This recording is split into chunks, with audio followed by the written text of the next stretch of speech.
Swayam Prabha. Digital India. Educated India.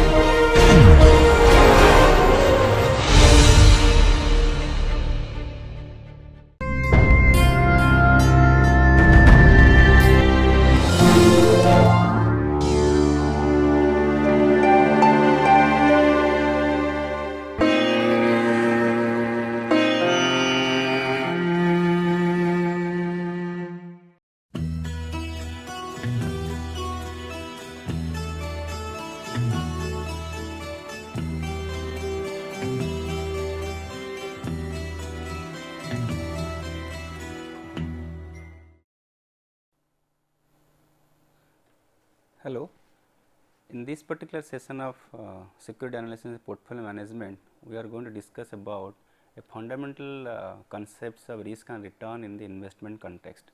Investors usually invest in the market for an expected rate of return, and if the return is incommensurate with the expected return, then they feel happy about it. However, the returns that is expected from different investments need not be one and same. It all depends upon the type of investments made by the investor and also the profile of the investor as such. Some of the investors may be willing to take some risk for a high rate of return, whereas some of the investors like senior citizens may not like to take any risk for investments made by them. They will always like to have an assured rate of return of let us say 8% or 10% for as many years to come for that matter.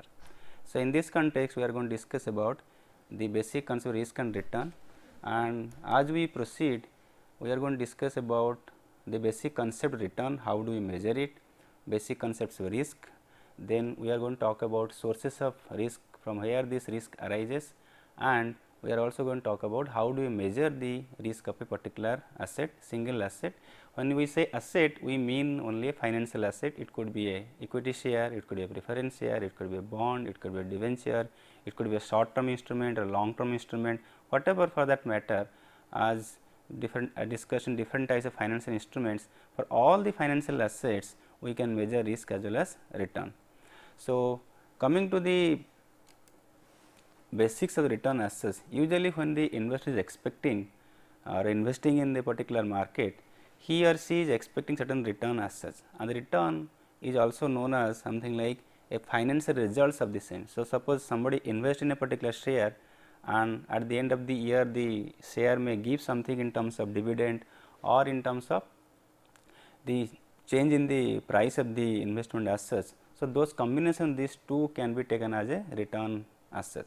We will once if somebody looks at the market, then one can find some of the assets offer a very high rate of return, some of the assets will offer a very low rate of return, some of the assets may offer a constant rate of dividend, like some of the equity shares can offer a constant rate of dividend per the share, whereas some of the assets like equity shares may have different dividends for that matter. So, depending on the dividends on the asset or interest on the investment like debentures, bonds, and also the change in the market price in the investment, that amounts to the investment return for the investor as such. So, if you look at, so returns can be classified as historical or expected, that is your prospective return. Returns also can be classified in the terms of absolute as well as percentage term.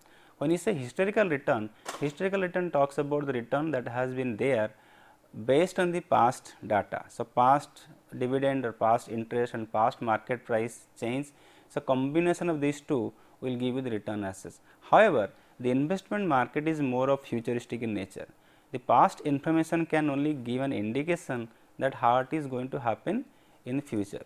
So, at the end of the day, the investor like to know how much return is going to come from the investment in future. So, in that context, that will be taken as expected rate of return. Another way one can also classify the return is that return is from a single asset, return is from a group of assets, which is known as a portfolio assets. So, when somebody is investing only in single asset, obviously portfolio is only of one asset, whereas some of the investors may like to put some money into real estate, some money into financial asset. In the financial asset, then you will have the assets like bonds, debentures, equity shares, preference shares, short term instrument, long term instrument, treasury bills, commercial paper, something like that. So, when the investor is going to have different returns from different assets like this, and when you take in an average and based on the weights of investments made in single asset, that is called return from the portfolio. So, the return from portfolio is essentially a function of the return from the single assets that the individual asset is holding. So, coming back, taking a simple example of investment, if one investment is purchased, let us say somebody has investment purchase, somebody has purchased an investment or in share, could be Reliance company or Infosys or Ranbaxy or any particular stock for that matter. So, in that stock or share, you have typically two things that is coming from, that is, one is the distribution of profit in terms of dividend to the equity shareholders, and second is the change in the market price of the share as such. So, when you come to the equity share in this example, so this particular investment is purchased at 120 rupees and it has been sold for rupees 132 at the end of 1 year. So, if you look at, in this case we have only a return given as the change in the market price. So, there is a 132 rupees minus 120, that is 12 rupees is the change in the market price. So, somebody has invested 120 rupees in the market and he or she has got 12 rupees extra by selling it after 1 year. In that case 12 upon 120 appears to be 10% of the return that we have. So, next time that you have another example can be taken, another formula for that matter taken as we discussed earlier. So, we talk about the return in a way that represents total gain or loss on the investment. When you say total gain, as you discussed earlier, it is a change in the price plus any periodic payment that has come from the investment. So, periodic payment can be, as you discussed earlier, it could be interest or it could be dividend. Suppose we are investing in a bond or debenture, in that case we will have periodic terms of interest, and bonds and debentures can be held for a longer maturity or it can also be sold in the market in future.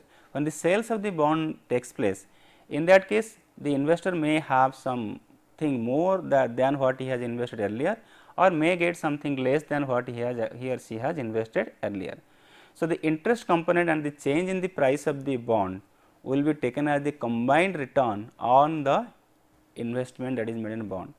Similarly, in case of a instrument like equity share for that matter, instead of interest we will have something called dividend. So, in this particular formula we talk about the return as the R for the time period T, and the price T is the T today, and price T minus 1 P T minus 1 is the price of the investment or the purchase price of the investment that you bought this investment before one period. The period could be 1 year, the period could be 1 quarter, the period could be 1 month, that is immaterial here, because we are going to find out the return per the period. So, if the period is annual year, then it becomes period per annum. If it is a month, it becomes a period, this return per month or per quarter for that may as the case may be. So, in that case, so we have the denominator has the original investment and the numerator we have the difference between the investments price today minus the original investment, that is P T minus 1 plus the C T, as we discussed, C T could be a dividend, a C T could be a interest on the investments, and combination these two, that gives us the total gain that is made on the investment. So, that upon the price P T minus 1, that gives us the return during a particular period. The same return that we are talking about in the numerator denominator, that can also be classified as expected rate of return. In that case, we are talking the P T minus 1 as the expected, as the P T minus 1 is the price today and or a particular period before 1 year, and P T could be taken as the expected market price after the particular period, and the C T, that is the cash flow that is coming in terms of interest or dividend, that is the expected return in terms of dividend interest, that is for a particular period, that is going to come in future as such. So, the same formula can be applied for calculated return for historical return as well as expected rate of return for any asset for them. There is no change in the formula. The only difference is that in case of historical return, we have the data already from the market, whereas in case of expected rate of return, we have to forecast the market price 1 year hence or 1 month hence or 1 quarter hence, and also what is going to be expected from in terms of interest or dividend in during this next year and next period for that matter. So, that is the only difference as far as the historical return and expected return is concerned. So, usually in the market people talk about the future only, people invest today anticipating something in future. So, expected rate of return has a lot of relevance in the context of security analysis and portfolio management. Past information can only be an indicator, nothing beyond that. From the indicator and apply certain techniques, statistical techniques, we can forecast the expected price of the share or expected return in terms of dividend or interest from the particular investment by applying certain sophisticated or simpler techniques for that matter. So, going ahead, we have another example here. Suppose there is a company called ABC Limited, and as we know the share, and somebody has invested a share of that particular ABC Limited, and the share was purchased at rupees 300, and the last year what has happened, the company has declared some amount of dividend, and dividend per share comes to rupees 5. So, if the share of the ABC sells at rupees 340 today, in that case very simple here, you are one is going to get the 5 rupees of dividend, at the same time one is also going to get the difference between the market price today and the market price 1 year earlier, that comes here 40 rupees. So, 40 plus 5 rupees total return from the investor is now 45 rupees, and this 45 rupees of return is on the investment of rupees 300. So, that comes a simple calculation comes to 15%. Now, the question arises, what is the relevance of this particular figure called 15%? This 15% also could have been something less as discussed in the subsequent lines. So, in case the particular share is selling at 280 rupees, that means this investor actually has made a loss of 20 rupees, whereas the gain in terms of dividend is rupees 5. So, total that net gain or loss appears to be now it is only 15 rupees, that is a loss of 15 rupees.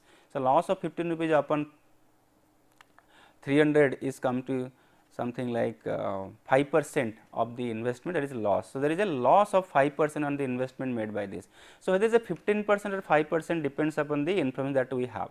It could be because of dividend and the mark. So, the return is a function of now the change in the price. When the price was up, obviously return was more. When the price is down, obviously the return is less, and there is only a dividend of only 5 as such. Okay. So, in that case, so coming to the point that what is the relevance of this 5% or 15% for that matter. In that case, how is going to relevant, that means what is the relevance of this particular figure called 15%. So, based on this return of 15% or whatever the percentage may be, we have got that tomorrow in the next year is going to be more than 16 or 17. So, this 15 can be only indicator, nothing beyond that. So, based on the, and moreover based on this 15 also, some of the potential investors can think of investing in it or not. So, assuming that this particular return is going to continue in the next accounting period or next investment holding period for that matter. So, somebody who is expecting a return of up to 15% or less than that, and that is the historical return, then one can think of investing this particular instrument. So, this 15% can be taken as a benchmark, okay, or a comparative framework that okay, this particular investment is offering 15%. Since my expected return is 12%, then I can as well go for this return, and I can go for making a buy decision, that if I have got a money, then I like to buy the share. Since this particular investment is giving 15% and my expectation is 12%, then obviously I can go for that. But if it is going to be less than 12%, that is a historical rate of return, then I will be thinking twice before putting money into that, because the what I am going to get is less than 12, but where I am expecting is 12. So, this becomes an indicator that whether should some investor invest in this market or in this particular stock for that matter. And this particular return can also be extended to the concept of index. So, instead of saying that what is the return on the a particular share, one can also talk about the return on the particular index. So, instead of saying that what is the return on index, typically we talk about the Sensex has gone up by 5%, 2%, it has gone down, Nifty has gone up by some percentage, there is a boom in the market. So, in that case what you essentially do, we compare the today's index value with the previous days index or previous year ends index, and find out the difference between these two index value and find out okay, what is the change in terms of change in increase or is it decrease in the index as. So, that gives an indicator of the market. Yes, market is going up. So, if the Sensex was let us say 17,000 1 year back and it has become now 19,000. So, 2,000 rupees 2,000 points is the gain on the Sensex, and 2,000 upon 17,000, that something little less than 10% is the return on the index. So, same concept of return on its individual asset can be extended to an return on the index as such. So, moving further, we have got something called a holding period return. So, holding period is something like this. You do not have to have a return for only 1 year. So, somebody can, or 1 period for that matter, somebody can invest the stock and hold on to that for more than one investment holding period. So, let us say investment holding period is 1 year, then we can also have multiple of 1 year, like 3 year or 4 years, something like that. So, in that case the investor continues to receive the periodic interest or dividend over the years 1 year, 1, 2 and 3. At the same time, there is also a change in the price of the investment over from one period to another period. If that is the case, so what is the holding period return for that matter? So, in this case we are saying the holding period is obviously more than 1 year, and we are applying a simpler formula to find it out. So, the holding period return, if you can look at, so what you do here, we just take 1 plus R 1 and R 1, R 2 and up to R n, n is the number of periods as such. These, if it is 5 year, it will be R n because R 5, and from the first year if you have got a 12% return and second year let us say you have got 13% return, then the first component this becomes 1.12 and the second component becomes 1.13. So, what you are doing here, you are just multiplying this all this 1 plus R 1, 1 plus R 2 and taking 1 minus, then doing minus 1. So, if you look at example, in that case let us say there is one investment which has given us in year 1 12%, in year 2 it has given 15%, year 3 it instead of giving something return it has eroded the value of the investment, and the return is actually negative, that is minus 8%, and year 4 and 5 respectively 15 and 16%. In that case we simply multiply 1.12 to the into 1.15 like that and find out what is the holding period return for that matter. So, the holding period return in this case that comes to 1.12 multiply the individual figures, and if you notice here in the year 3 for the 1 plus R 3 we have taken 1 minus 0.08. So, the return has been given in terms of percent, but for this calculation we have to convert in decimal and become 0.92. So, that into 1.14 and 1.16 minus 1, that is called 56.70%. So, in this case instead of taking a 4 year change in the market, so 5 year change in the price, as it is a 5 year holding period, we have taken the change in the price that is happening over a period of time every year as in. So, all the years of return has been combined, and with a suitable formula the holding period return of 4 years have come. So, it is not simply the addition of 12, 15, minus 8, 14 and 16. So, in that case it becomes how much? 30 minus 8, 22 plus 12, 34 plus 15, it is 49%. So, in the 49% actually the return is something like 56.70%. So, what is the reason for this particular difference is that, so since what you are assuming there is an assumption, fundamental assumption in the return context is that whenever the investor is getting something back in terms of dividend or something like that, it is supposed to be reinvested in the market at the same rate of return, same expected rate of return. So, that return gives us something back in the future. So, that is why the difference of 46.7% vis-a-vis the combination of simple addition of these 5 returns of 49% has arisen here. So, moving on to the next one, that we talk about the expected return as such. So, unlike the historical return as we discussed some time back, in case of expected return, what we are talking is that we are predicting for the future with relevant values being predicted. So, the prediction can be there for different expected outcomes. So, let us say I would like to forecast the return for next year. So, in a particular stock called let us say IT sector stock, and IT sector stock, the performance in terms of return can depend upon the overall market condition and also the industry condition, IT and some other industry condition, because IT particular IT industries condition can depend upon the requirement of IT facilities of different other non IT sector as such.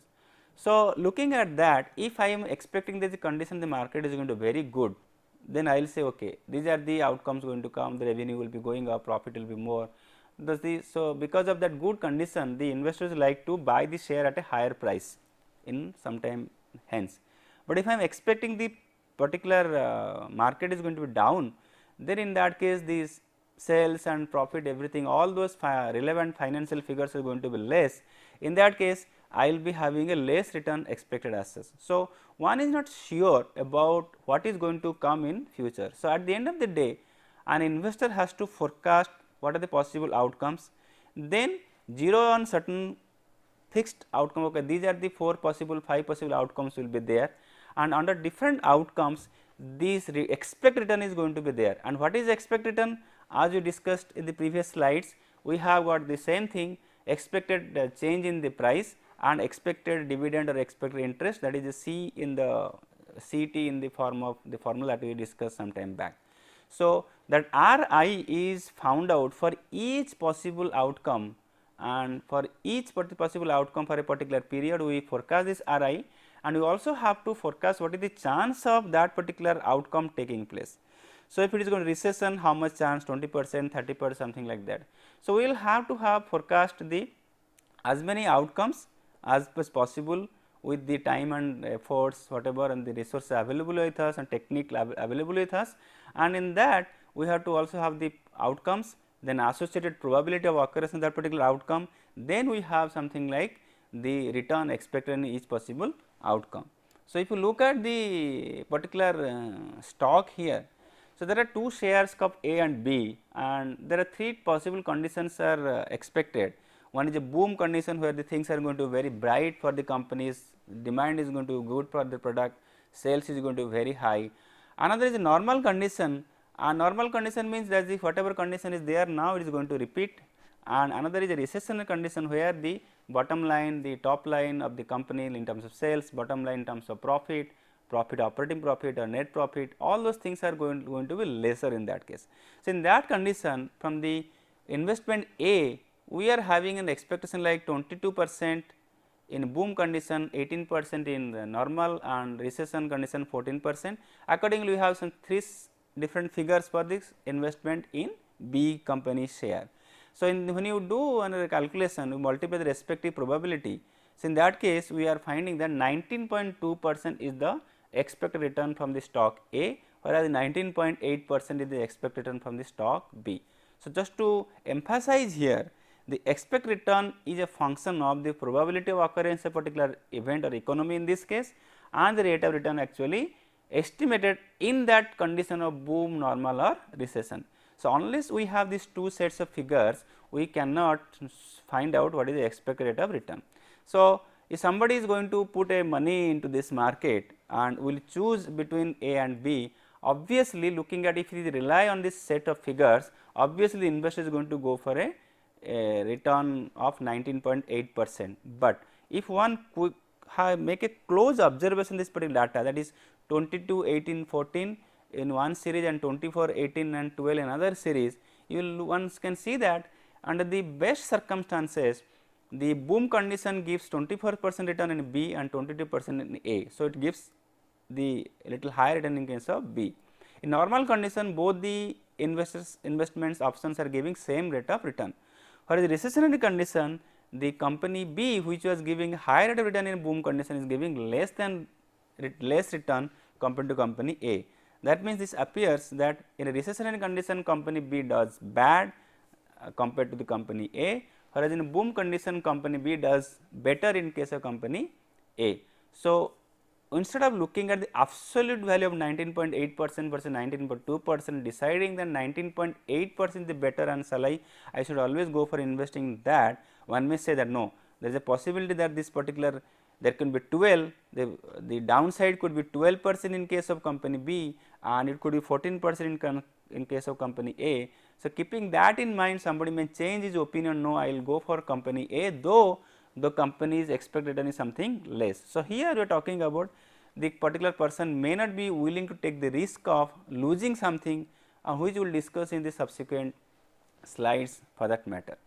Now, moving ahead in the discussion, having defined the return as such, let us now talk about what is the risk as such.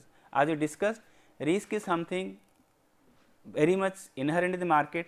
So, investors always will find out what is the risk involved in investing that. If the investor cannot bear the particular risk, then he may avoid the investment also. The best method of avoiding the risk in the business or in investment is that not to invest as such. So, when you do not invest anything, when do not do the business as such, so there is no risk, because you are not talking about any expectation, because there is no investment as such. But that is not the situation in the country, in the world for that matter. People do invest expecting something, and that expectation can go haywire, and you may get very high, you may get very less, but the measurement of the risk and anticipating what is the risk involved will help the investor take an informed decision that yes, when the investor is investing in the particular market, he or she rather he knows that okay, I am subject to this particular fluctuation, this particular change in the expectation in the market in future as such.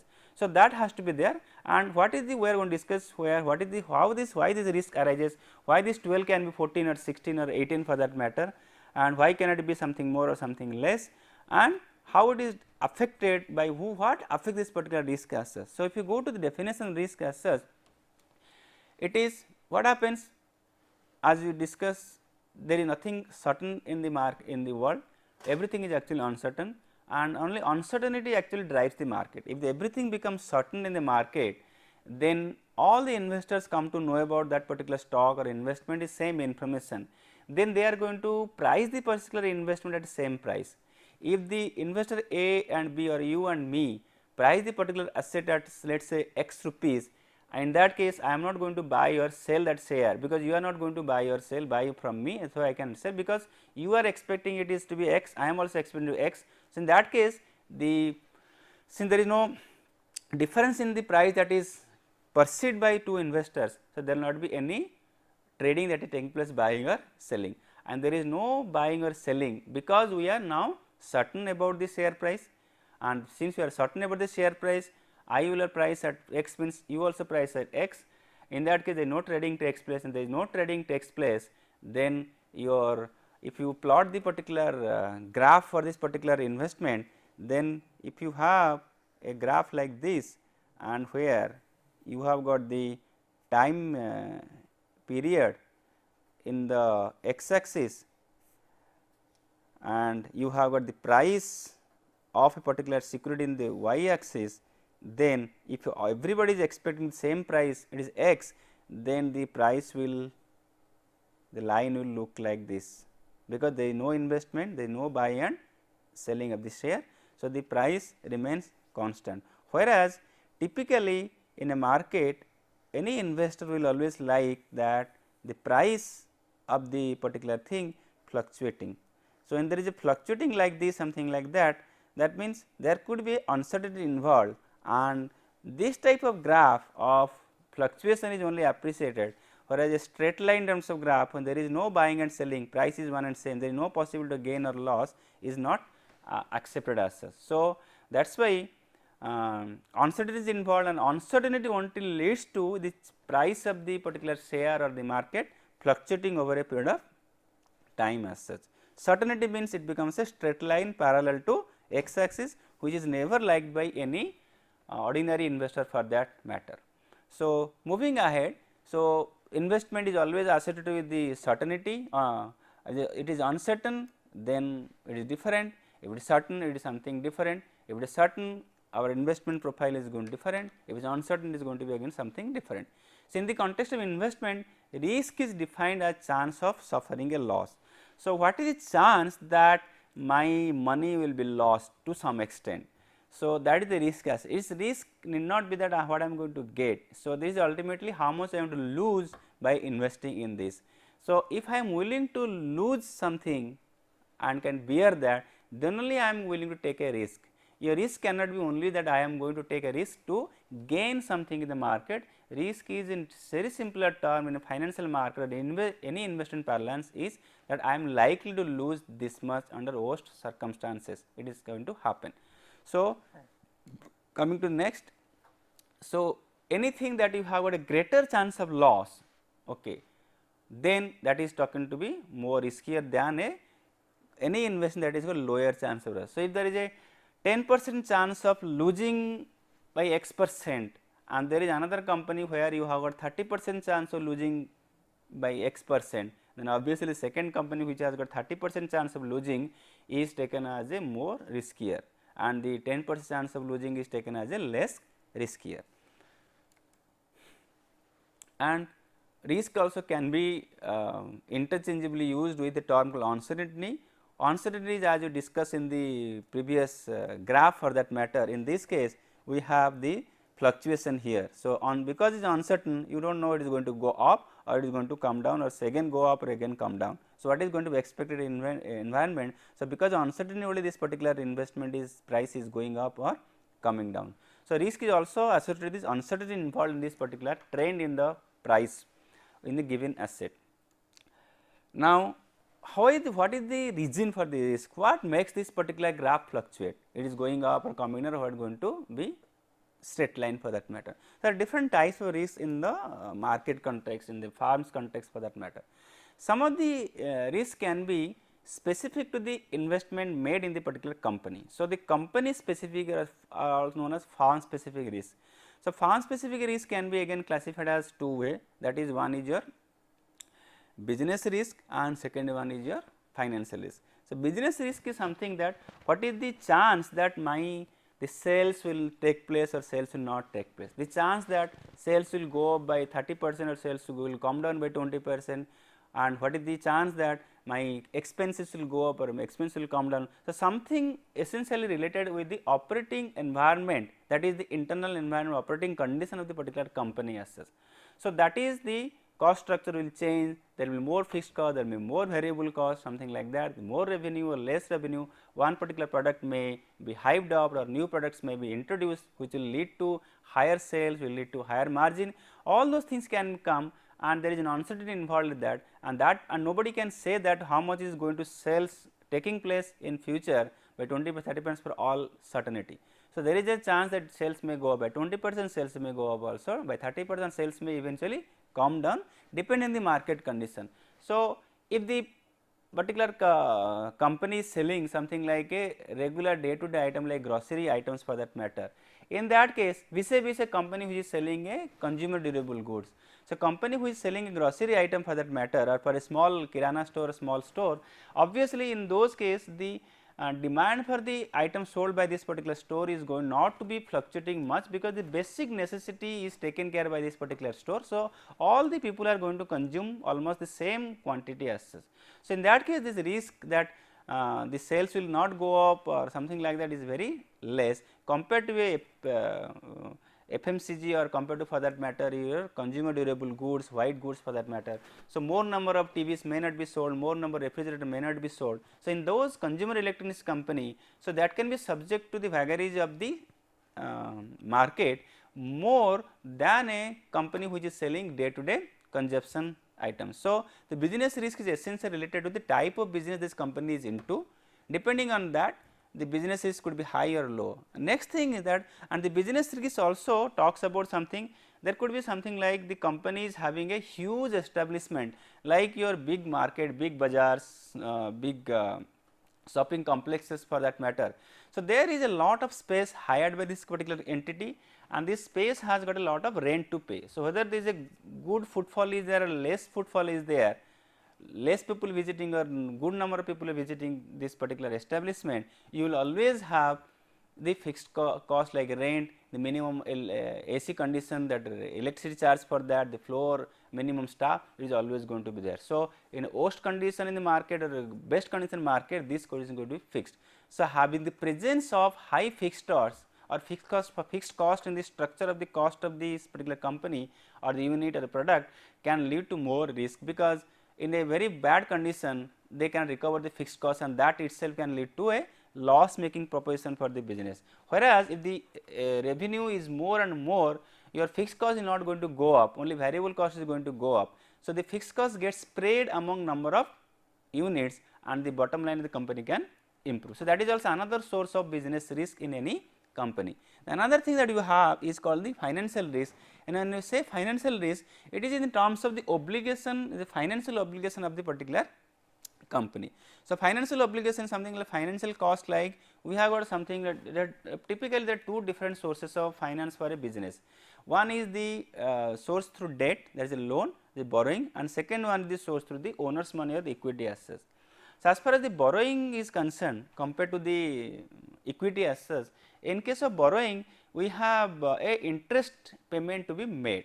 So, the company makes profit, a company makes losses, interest has to be paid. So, there is a fixed obligation in terms of interest the company has to honor. At the same time, the company also has to honor the principal repayment if it is due in certain point of time.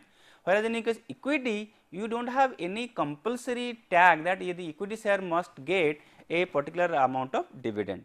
In that case, the dividend can be there, dividend is optional for the company to declare or not, subject to certain legal restrictions, and the company may feel like declaring dividend, may not feel like declaring dividend, because the money they require could be high in case of for their internal requirement or expansion, they may choose not to declare in dividend.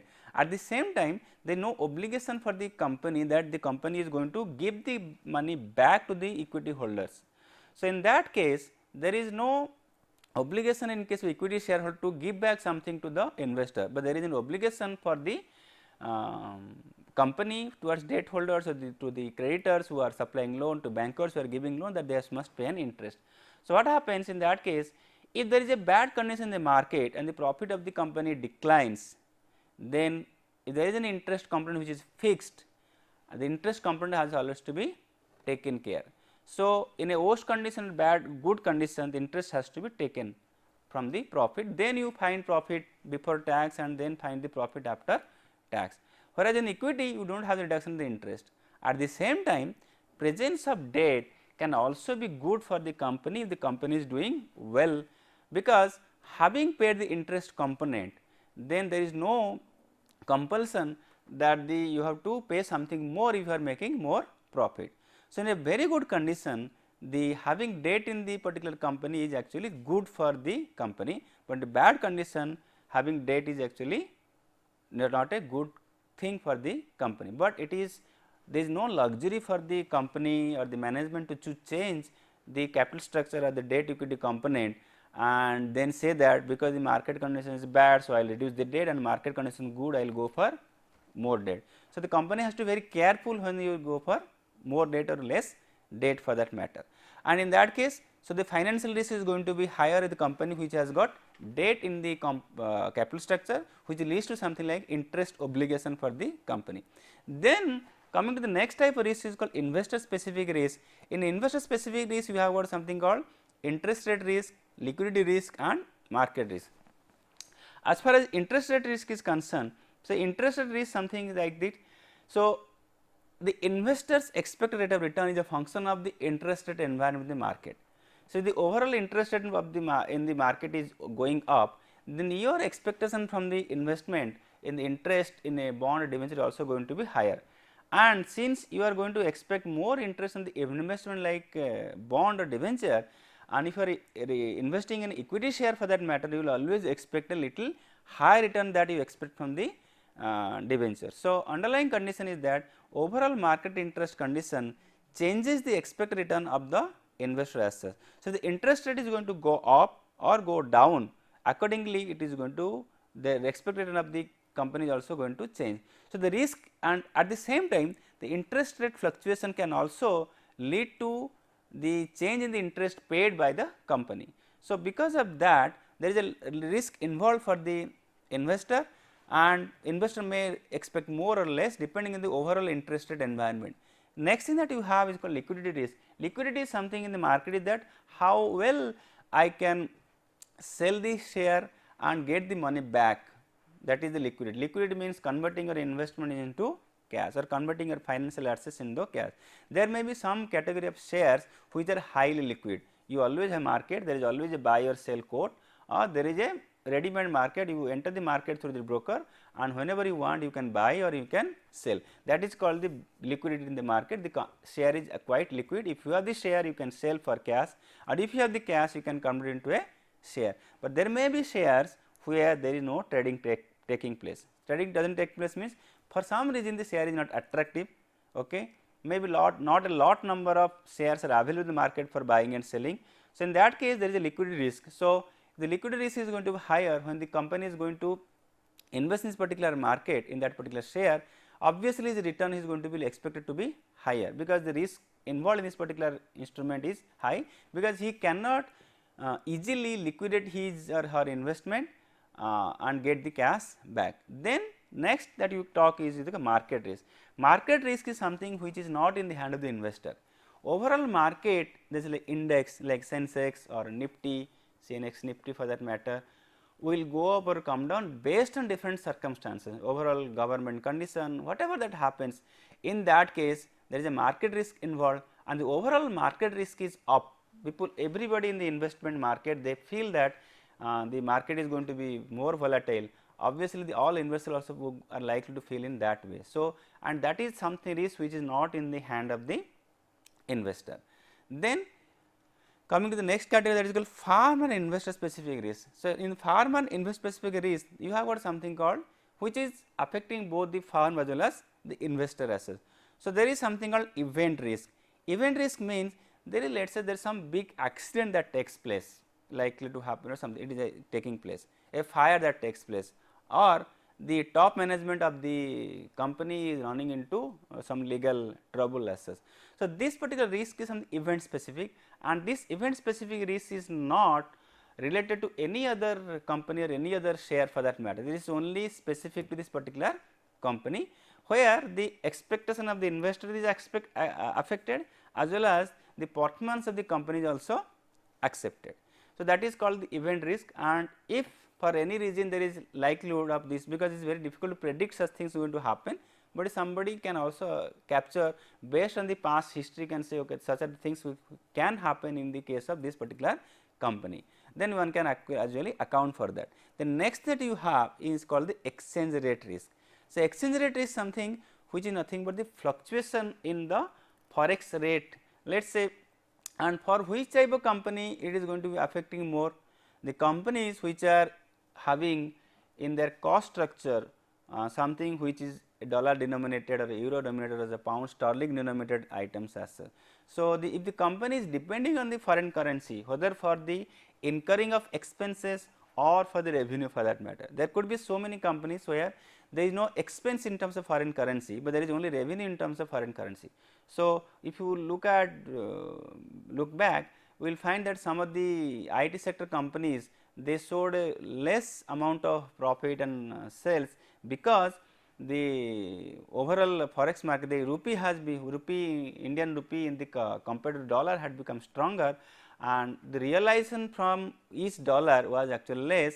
So, though the activity of the company had not declined, there is no decrease in the volume sold, but the value of the sales or value of the revenue for that matter was lesser because of the reduction in the forex rate for that matter. So, if the company's revenue depends more on such revenues like export sales or export of services, export of products for that matter, and those companies are subject to obviously high financial risk. At the same time, there could be some companies which may source their raw material, critical raw material or whatever raw material from outside. In that case, the cost structure of the company can change because of the change in the forex rate as such. So, those companies which depend upon certain critical resources or the regular consumption of resources, and they depend on the outsiders outside the country, where there has to be a forex payment in terms of dollar or something like that, then in those cases also the forex risk is going to be higher.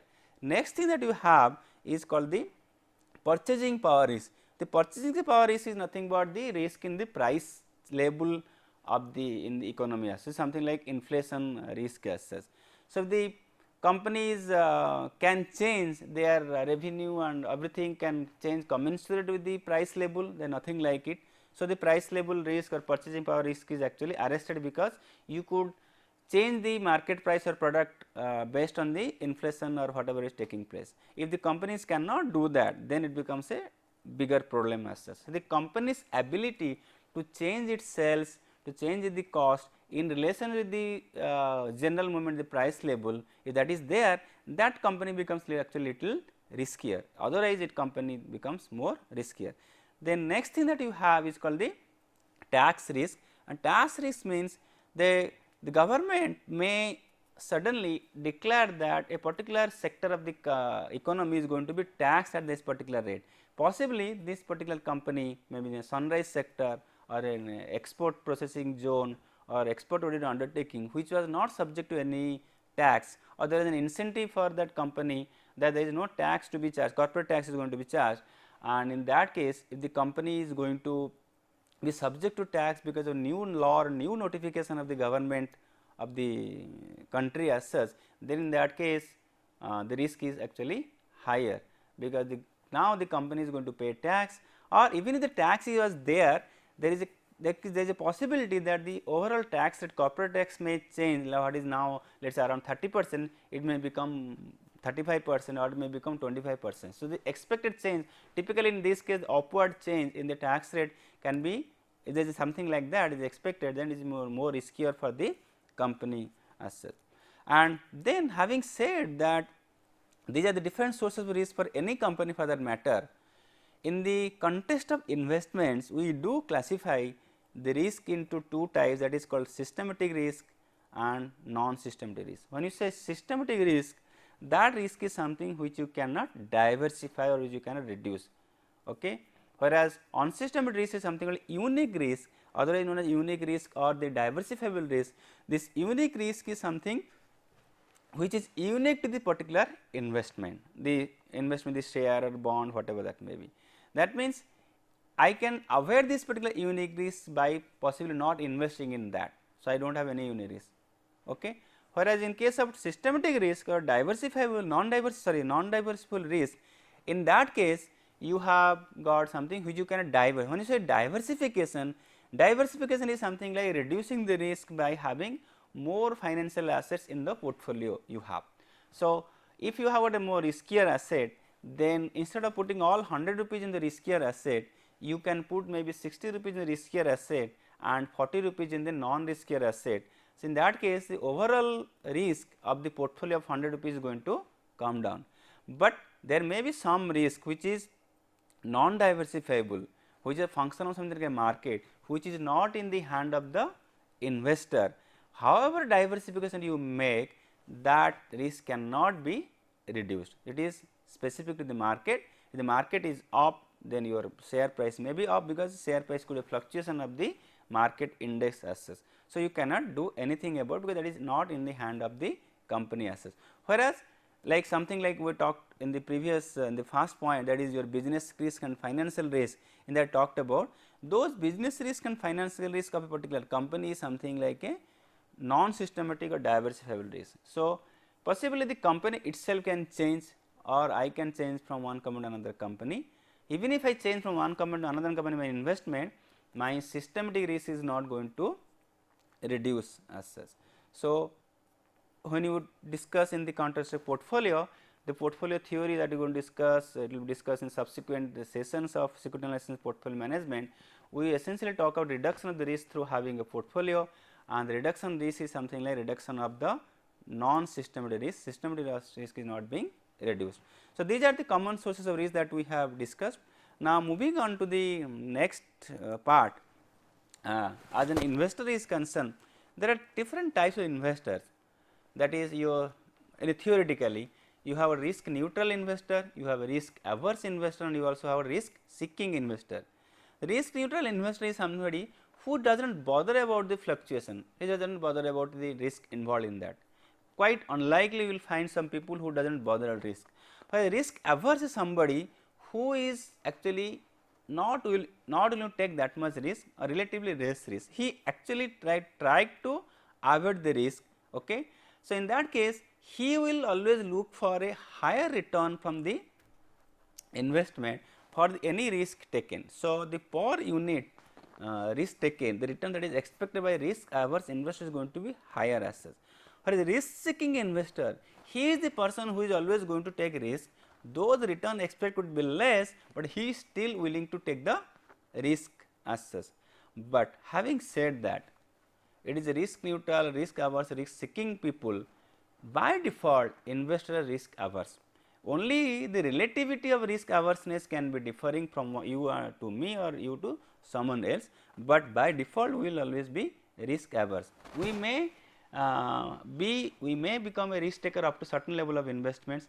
Beyond that particular investment, it can become more risk or less risky depending on the investor as such. So, coming to that, so relatively we say that risk averseness, as one person can be more risk averse, one person less risk averse for that matter.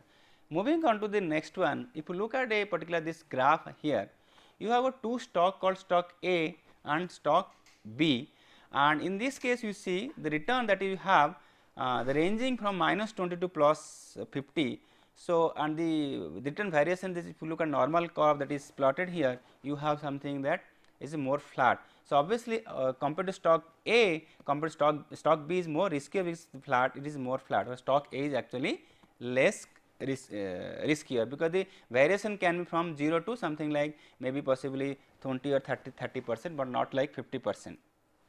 And if you look at risk of that, you come to risk of a single asset, we have in this, let us look at this particular example. This example has got economy of condition like recession, below average condition, above average and boom condition, and each condition has got respective probability, and you have got a government security investment, you have got a stock 1 to stock 4, and if you look at that, you have got expect return, that this particular return expectation has been found out by applying the formula that we discussed in the previous slides as such.